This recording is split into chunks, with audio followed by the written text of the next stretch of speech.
జీడిపప్పు పకోడీ రెడీ. చూడండి ఎంత కరకరలాడుతుందో అండి. జీడిపప్పు పకోడీ ఎలా వేసుకోవాలో చూపిస్తాను. ఇది జీడిపప్పు అండి. ఈ బౌల్ తీసుకున్నాను నేను. 2 పచ్చిమిరపకాయలు, ఒక 3 వెల్లుల్లిపాయలు తీసుకుంటున్నాను. ఒక ఇంచు అల్లం అండి. మిక్సీ వేసుకుందాము. వేసుకుందాం మొత్తము కలుపుకోవడానికి వీలుగా. మంచి పేస్ట్ ఇది. కచ్చా పచ్చిగా నడిగిందండి బాగా. ఇంత వాము, 1 స్పూను సోంపు అనమాట. ఇవి చక్కగా మెత్తగా దంచేసుకుందాము. అలించి చాలు. ఇలా కచ్చా పచ్చిగా కొట్టిందంతా కూడా మొత్తం వేసేసాను. కాస్తంత పుదీనా అండి, ఇంకా కొత్తిమీర అండి, కొంచెం పసుపు, 1 కప్పు శనగపిండి అండి, కాస్తంత బియ్య పిండి, ఇది కూడా 1 కప్పు దాదాపు, 1/2 స్పూన్ కారము, 1 స్పూన్ ఉప్పు, మళ్ళీ చాలిపోతే కొంచెం వేసుకుందాము. కొంచెం 1 స్పూన్ నెయ్యి కూడా వేస్తున్నానండి, బాగా క్రిస్పీగా వస్తాయి. ఆయిల్ పోసుకుందామండి. ఈలోపు పిండి కలుపుకునే లోపు మనము మొత్తం ఈవెన్గా అంతా ఫస్ట్ కలిపేసుకోవాలి. తర్వాత వాటర్ పోసుకొని కలపాలన్నమాట. కొంచెం తడుపుకుంటూ కలపాలి, ఎక్కువ పోసేయకూడదు. ఫస్టే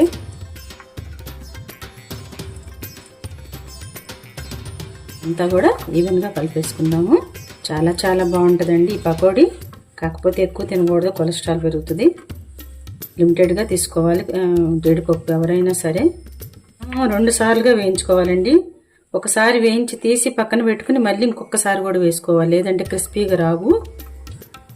మీడియం ఫ్లేమ్లోనే పెట్టి వేయించుకోవాలన్నమాట. ఇప్పుడు కూడా 2 సార్లుగా వేయించుకోవాలి. ఒకసారి తీసి మళ్ళీ రిపీట్ చేసి మళ్ళీ వేసి వేయించుకోవాలి. కరెక్ట్గా సరిపోయింది మనం వేసిన పిండి అంతా కూడా. ఉప్పు చూద్దాము. కొంచెం ఉప్పు పడుతుంది. మీరు వాము మాత్రం 1/6 స్పూన్ వేసుకోండి అండి, సరిపోతుంది. 6 స్పూన్ వేసాను, ఉప్పు సరిపోతుంది. కారం కూడా ఇది పడుతుంది. అదేనండి, మనం కొంచెం చూసుకుని అడ్జస్ట్ చేసుకోవాలి ఉప్పు కారాలు. ఇంకొకసారి కలిపేసుకుందాము, వేసేసుకుందాము. ఇలా మీడియంలో పెట్టుకోవాలండి స్టవ్ ఎప్పుడు కూడా. స్టవ్లో ఎందుకంటే లోపల ఉడక్కోకుండా మాడిపోతాయి అన్నమాట. ఇలా 2 వైపులా తిప్పుకోవాలి.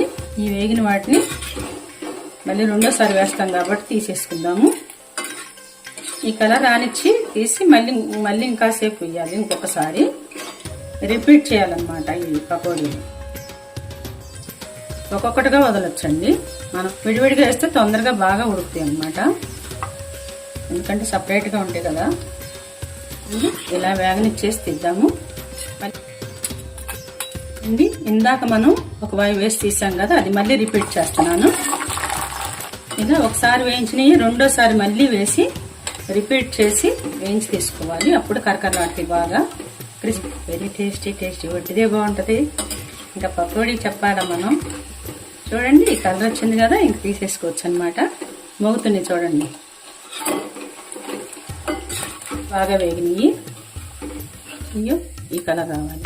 మనం ఇందాక 2వ సారి వేసి మళ్ళీ ఒకసారి వేద్దాము.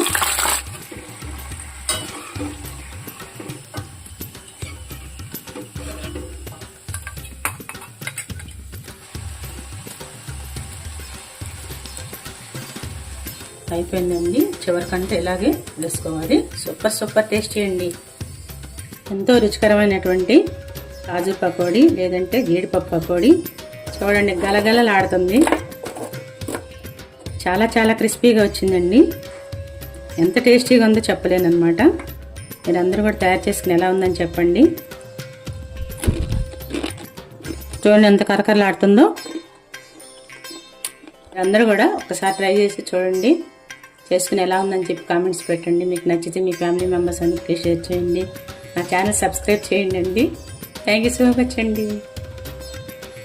చాలా బాగున్నాయండి. చూడండి విడివిడిగా కూడా వచ్చినాయి అనమాట, ఇంకా శుద్ధగా లేకోకుండా. చాలా చాలా బాగున్నాయి. టిష్యూ పేపర్ మీద వేసుకుంటే మనం ఎక్సెస్ ఆయిల్ అంతా కూడా టిష్యూ పేపర్ తీసేసుకుంటుంది.